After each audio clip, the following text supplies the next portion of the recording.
સો મહેસાણા જિલ્લાનું ઊંઝા તાલુકાનું પડી ગામથી બધા બહેનો આવ્યા છે અને 25,000 રૂપિયાનો આર્થિક સહયોગ આપણા મહિપતસિંહ ફાઉન્ડેશન એમના તરફથી આપણને પ્રાપ્ત થયો છે.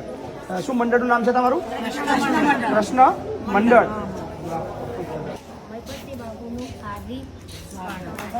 Thank you. મહિપતસિંહ બાપુ એક એવી હસ્તી છે કે જેના કોલે કોઈ આવી શકે તેમ નથી. એમના તોલે કોઈ આવે નહીં અને કોઈ આવી શકે પણ નથી. દીકરી જ્યારે પિયરમાંથી મોટી થાય છે અને સાસરે આવે છે ત્યારે શિક્ષણમાં તેને એટલું જ આપજો કે તમે તમારા સાસુ સાસરાની સેવા કરજો. એનાથી મોટું કોઈ ધન નથી કે કોઈ દોલત નથી.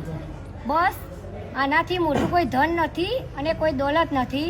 એના સંસ્કારમાં ભણતર સાથે તમે આટલું જ્ઞાન જરૂર આપજો તો તમારી દીકરી તમારું પિયર ને સાસરી બે કું ઉજાડશે. મારા વાલા નવાલ માં